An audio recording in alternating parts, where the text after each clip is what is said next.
Kon, on vous avait donné, présenté des députés, vous avez voté pour eux. Ils ont été à la hauteur. Mandat bi yeggul 2 ans la ñu def.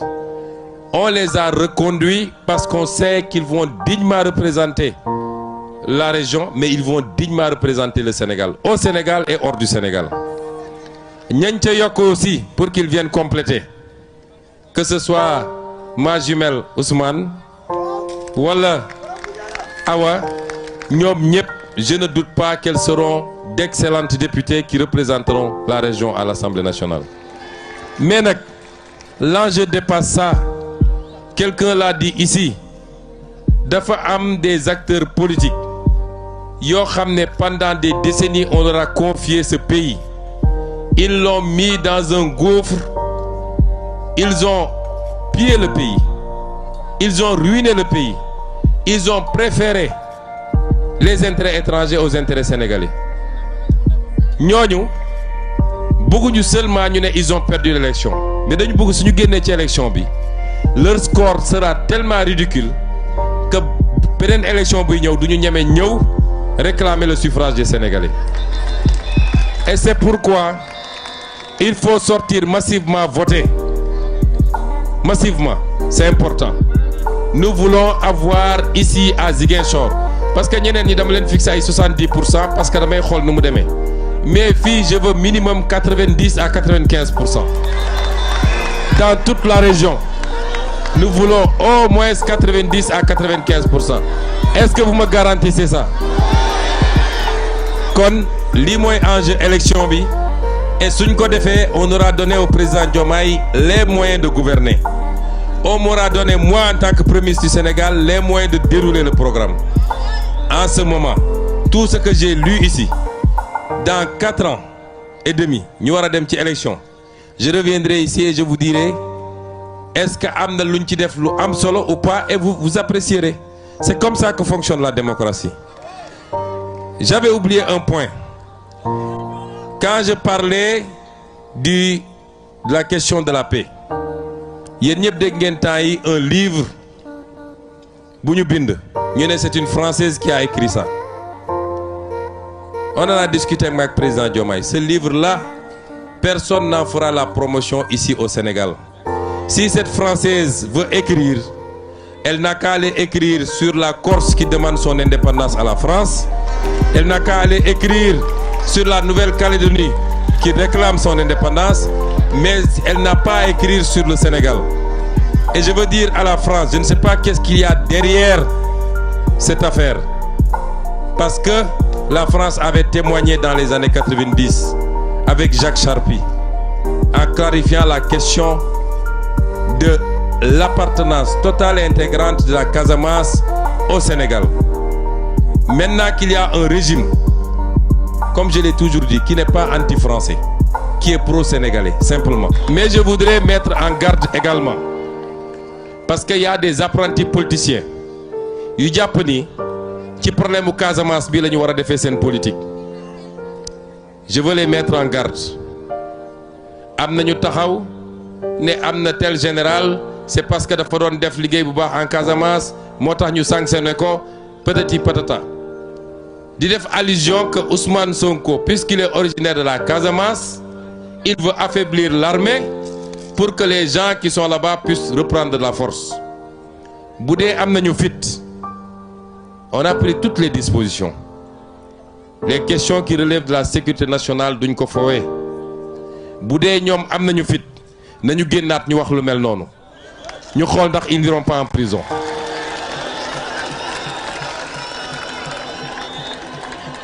Fii kenn sanctionné wu fi un général wala un militaire parce qu'il combattait la rébellion. Li tax ñu def la ñu def mu jóge ci armée, ñi nga xam ne dañ doon pexe ci élection bi pour que ñuy bañ koo yeggali wala président Bassirou Diomaye Faye bañ a toog, loolu rapport bu ñu fekk la fii, loolu tax ñu jël matuwaay ñu jël, mais ça n'a rien à voir avec le conflit casamançais. Il faut que les gens reviennent à la raison. Combattre un adversaire politique, pendant des années tu l'as traité de rebelle, tu l'as traité de tous les noms. Moi, je suis la preuve vivante que le Sénégal est un et indivisible. Parce que autant des Casamançais sont battus ici pour mettre un terme au complot et à l'entreprise de liquidation, autant des Sénégalais de tous bords sont battus à Dakar, à Rufisque, à Bargny, à Keur Massar, à Saint-Louis, à Mbacké, partout dans le Sénégal et même dans la diaspora. Quand les gens ont dépassé ça, beaucoup de gens politiques, il faut que ça s'arrête. Et c'est pourquoi nous allons régler définitivement cette affaire, Inch'Allah. Mais quand tu veux jeter de l'huile, nous prendrons toutes nos responsabilités pour que tu ailles pourrir à Rebeuss. Parce que c'est beaucoup de politique.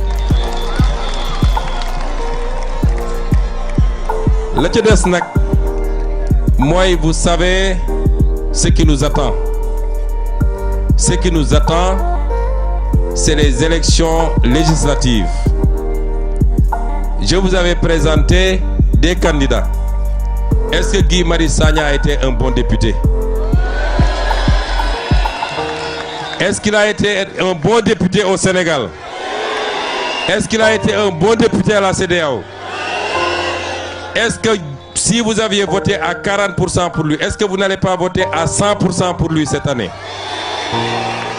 Est-ce que Mme Oulimata Sidibé n'a pas été une bonne députée?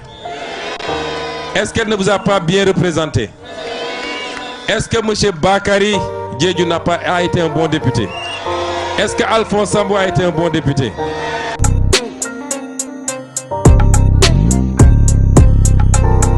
Mais qu'on va accélérer à partir du début 2025 pour que aucun centimètre carré de la Casamance ne va pas une mine qui peut nuire à une personne ou à une bête.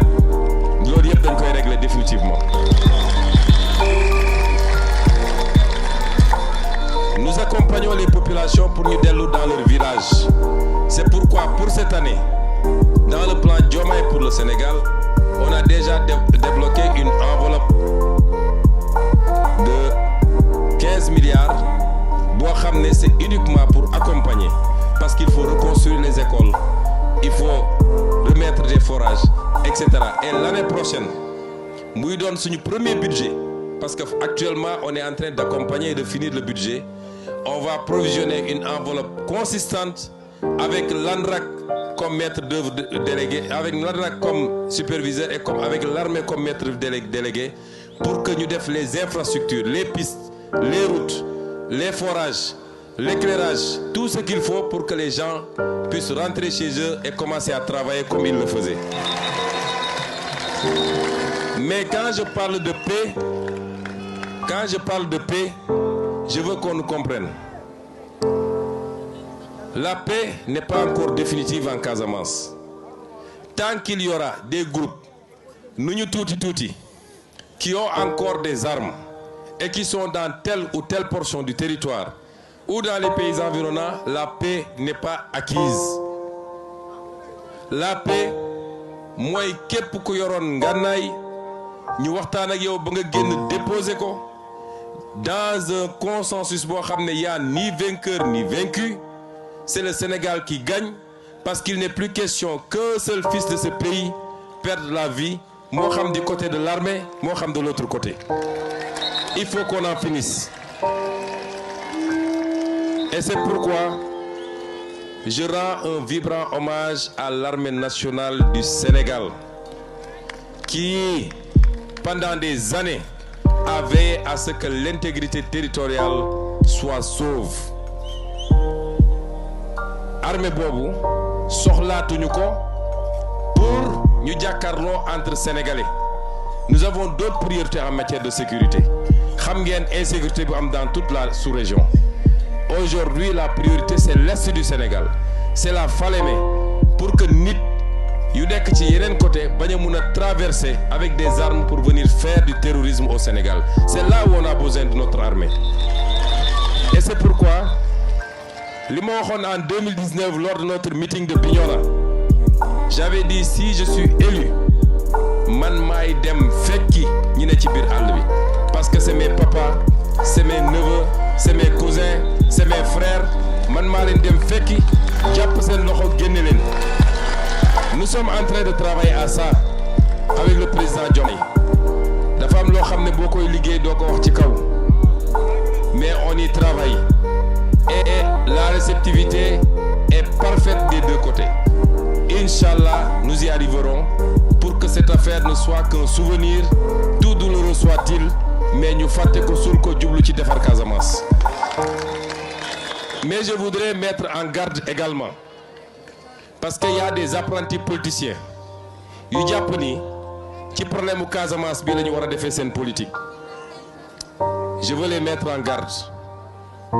am nañu taxaw ne am na tel général c'est parce que dafa doon def liggéey bu baax en Casamance moo tax ñu sanctionné ko patati patata di def allusion que Ousmane Sonko puisqu'il est originaire de la Casamance il veut affaiblir l'armée pour que les gens qui sont là-bas puissent reprendre de la force. bu dee am nañu fit on a pris toutes les dispositions. Les questions qui relèvent de la sécurité nationale duñ ko foowee bu dee ñoom am nañu fit nañu génnaat ñu wax lu mel noonu ñu xool ndax ils n'iront pas en prison.